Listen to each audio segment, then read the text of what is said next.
This is Severe MMA. We're at the Tanko Fighting Championships at Victoria Warehouse in Manchester. We're alongside the winner of the main event, defeating Newton, Brendan Loughnane, and second round stoppage.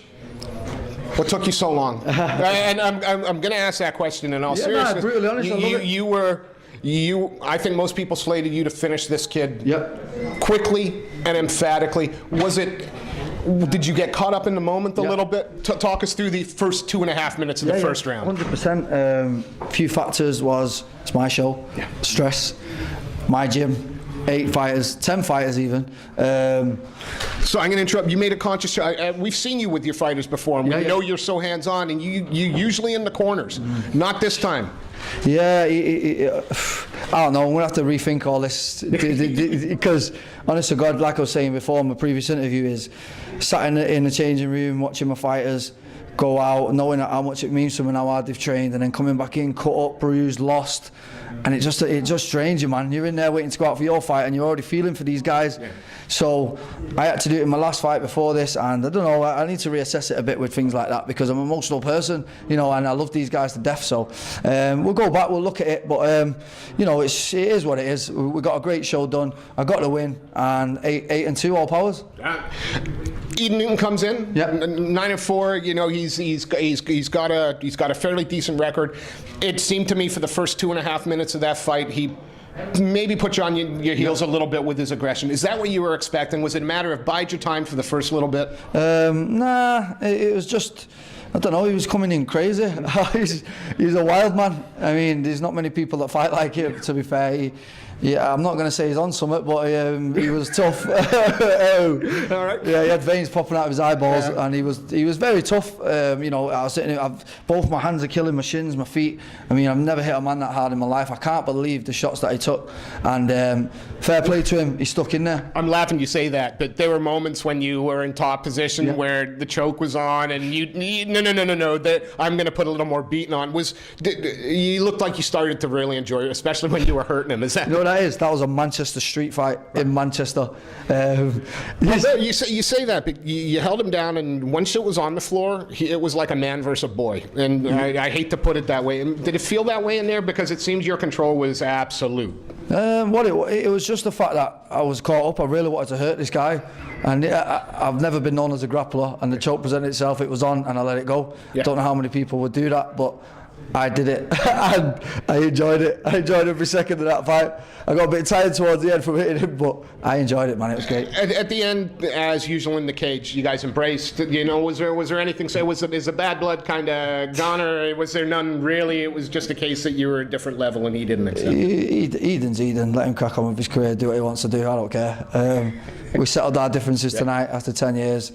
It was emotional, put on a great show, and respect to the man for coming in and taking his beating. What's next for you? What's next for you, Brandon? You know, there's the UFC in Manchester coming up in October. Your name's chucked around there. Are you looking at lightweight, featherweight? Where are you going to stay, and where do you want to fight next? I just know that I need to go and have a double brandy and coke with loads of ice and sit my ass down for a second, because I'm sore everywhere, and I don't know, I need to reassess a few things like the gym situation, having fighters on, and a couple of things getting emotional during fights and rivalries, and it's all new stuff. I just love this journey that I'm on. This is the first time I've ever had a rival in my life. You know, I'm a humble guy with my martial arts, and fighting guys like Tom Duquesnoy and all them type of guys, and Mike. I love these guys, martial arts, humble guys. This guy I had no respect for whatsoever, and it turned into a street fight. And if you want to go there, I'll go there with you too. I'm going to chuck a couple of names, three names at you. Two lightweights, one featherweight. You got Chris Fishgold. Yep. You got it's Saul Rogers. Yeah, it looks amazing. And you got Paddy Pimblett. Yep. 3 guys. Arguably got to be next on the UFC's bandwagon if your name's not on it. Do those fights make sense to you, and can they happen if Cage Warriors? Would you take those fights? This guy loves to get his fishing rod out. I'd look for any information. All I'm saying is, I'm not a fighter that shirks fights, and I'll say that from the bottom of my heart. I don't shirk anyone, and if any of these fights present himself, I'll fight any man that weighs in at 66 kilo or 70 kilo, and I mean that. Whoever they put in front of me, I'll fight him. Well, Tanko 2, I'm going to say this now. If Saul's not on the UFC, You're going to make a UFC star with that fight.